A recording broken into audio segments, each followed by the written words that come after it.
Sup everybody, this is Karak with ACG, and as always it's my continuing mission to bring you reviews for games that aren't 2 minutes long or filled with sponsored bullcrap.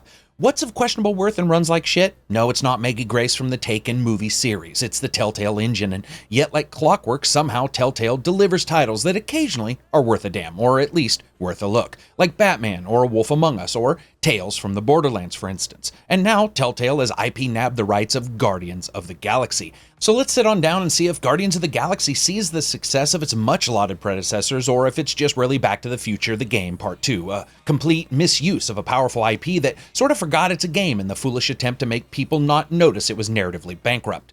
As always, if you like the video, maybe subscribe. So here's my review for Guardians of the Galaxy, the Telltale series, Episode 1. Never trusting a raccoon to build a rocket, Chuck Liddell as a Smurf, and finally answering the age-old question, what happened to Howard the Duck?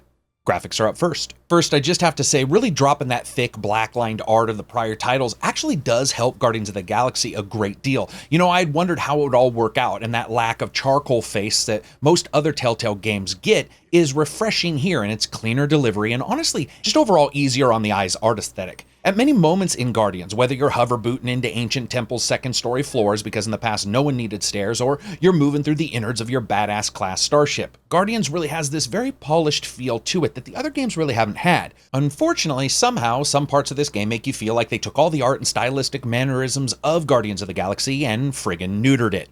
That doesn't really mean it's bad. It's not all bad, but it's not all good. See, GoBots wasn't bad. They were just not Transformers, and their cost sort of reflected that. Here we have an odd styling that sort of takes the edge off of everyone from Drax to Star-Lord himself, removing a lot of that iconic feel to it, and I shit you not, it looks more like the lead in Borderlands. It's like Generic McGeneric Man took over the lead role for both of those titles. Also, while I really do like the different detail levels we see in this due to the lack of the typical cell shading, some of the characters look a bit Disney Infinity light. That doesn't necessarily mean bad, especially Drax, who, when he isn't covered in dirt and grime, can look decidedly 1980s He-Man in his detail level, not really at all up to the pace with the others. Now that being said, texture work and detail is actually done really well here, and in many ways this is easily the best looking Telltale game they have ever made. And while it doesn't have the everyone needs Paxel art style of Wolf Among Us, its cleaner delivery at times is just really noticeable, and I like that. Also, I have to say, performance is improved from the last couple games, and you get a couple drops at below 60 at 1080p. Now, compared to some of the previous titles that Greg Louganis their way to failure, sometimes coming in at half that frame rate,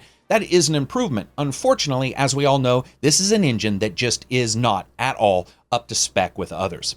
All in all, though, I would say this. There are far more hits in this game than misses, and I can't tell you the number of times I really sat back and thought, man, this is just cleaner and really easier on the eyes and delivers emotion a little bit easier than previous titles. But then Drax would show up, and it dawned on me, sometimes clean is good, but blasting art with stylistic bleach isn't always the best way to go about it.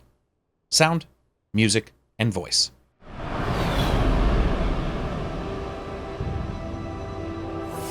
Oh, my spine. It is in so many more pieces now. Ugh, don't be so dramatic. Defeated. There is a void inside of me that only these rations can fill.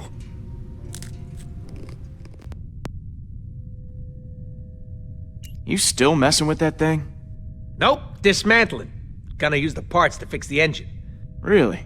Yeah, well, I stole parts from the engine to make it, so I'm just putting them back.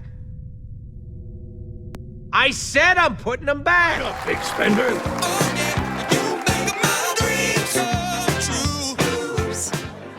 You have to admit, we aren't the most likely group of friends.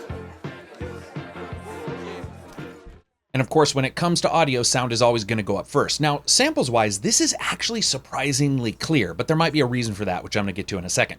First up, while the past Telltale games were never Oasis styles of dirty and reverb heavy, there were times where the leveling and overall tone layering done wasn't at the level that this game is at, and there's a clear presentation here. I really liked almost everything here when it came down to the samples, with little to no muddiness and everyone sounding natural and really in their place. However, there are a couple glaring issues that really surprise me they're even occurring in this game. First off, I noticed that in some locations, especially the bar, that blanket of audible movement that inhabits busy places is not here, and instead it's just the muted out drones of musical tracks playing on some loudspeakers through almost your entire time there. Additionally, the environmental effects like reverb and echo in suitable places is almost never done at all here, effectively tightening the feel of locations that really have no right to feel this closed off or claustrophobic. Now, this is instantly noticeable when Star-Lord and crew crash create a new door in an ancient temple, and almost no effects are applied to the voices or actions inside that location at all. It is really jarring and completely surprising as a miss. Now, when it comes down to it, I would say I really liked a lot of the presentation here, but once again, we have this tit for tat that's playing out that really isn't very comfortable.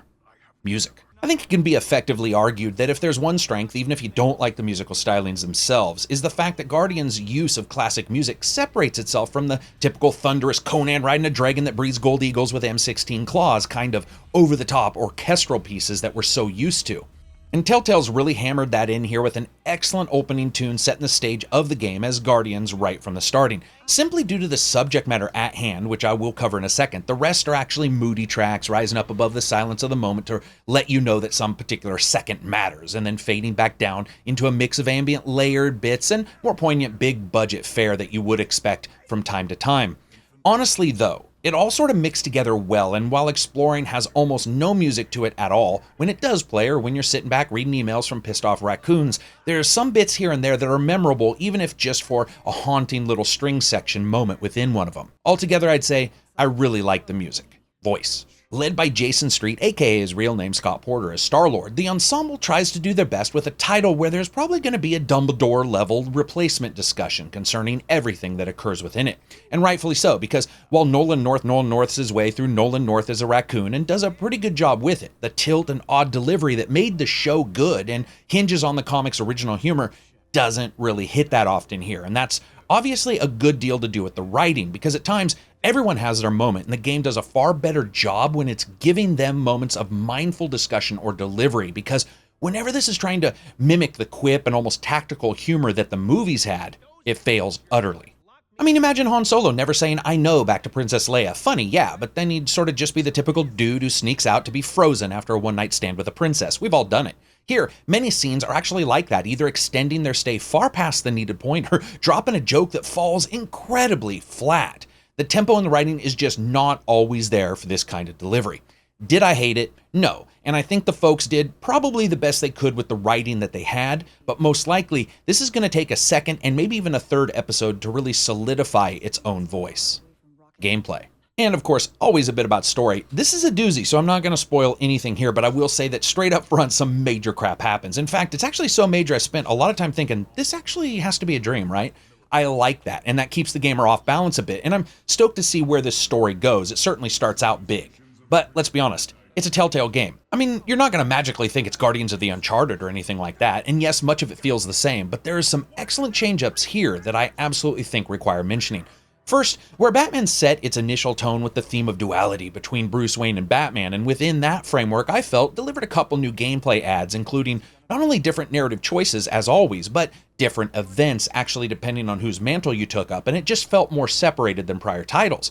Guardians does this in a different way. It sets it up by quickly interjecting a feeling of family camaraderie within the group, even if it's a bickering, pissy, almost kill one another family camaraderie.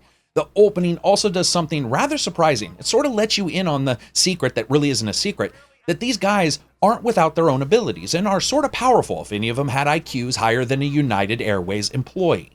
And for me personally, I like that tone. I like that setting of it. Here you see right away that they aren't just comic relief, which could have been the easy route, I think. And you add in a little excellent gameplay bits like calling on your radio to the various team members who will talk about the situation at hand, or even using your boot jets to jump to various additional vertical levels in some of these spaces, adding that dimension to the Telltale series that I think Batman introduced in its levels, and it makes the game feel far closer to a point and click than honestly the familiar digital choose-your-own-adventure books now starring whatever is really popular by Telltale Games. If there's anything that really holds this back though, once again, it's the tempo and pacing, because this game is about story. It's just off, and it results in moments that really should matter, feeling, as I said, so disconnected it was a bit dreamlike. And even the ending had two false moments where I thought, that's an odd place to stop the game, when it didn't actually stop them there, only to stop at a time when there was absolutely no expectation of that being the end point. And of course, that brings us to fun factor. It's actually odd, I really enjoyed my time with Guardians, but without a doubt, above any other Telltale title, I also felt the most let down, simply because the proof is right there that with the proper pace and delivery, this thing could actually be amazing. but it lacks the narrative feel that so excellently separated Wolf Among Us and some other Telltale titles from the rest. Now, I did have fun though, and like Batman, I instantly jumped in to play again, as there are a couple big swings in the story if you do. But deep down inside, I felt like I was watching GoBots when I had actually expected Transformers. Now, as you guys know, I rate games on a buy, wait for a sale, rent, or never touch it again rating scale. This is actually a wait for a sale or wait for additional episodes, as usually goes with these kind of titles. This isn't going to suddenly make you like Telltale titles as much as, let's say, Thimbleweed wouldn't magically make you like point-and-click adventures, aged in a fine wine of cynicism and pixely portrayals, because, seriously, that game is awesome. In many ways, this game does do a great service and offers some changes to the typical stylings. However, in some places, that is actually offset by lackluster writing and all that goes with it. So that's it for me. If you liked the video, give it a thumbs up. Maybe check out Twitter or Patreon. Patreon is how I continue to give you guys reviews that aren't sponsored. If you dislike the video, give it a thumbs down. Peace out and enjoy the rest of your week.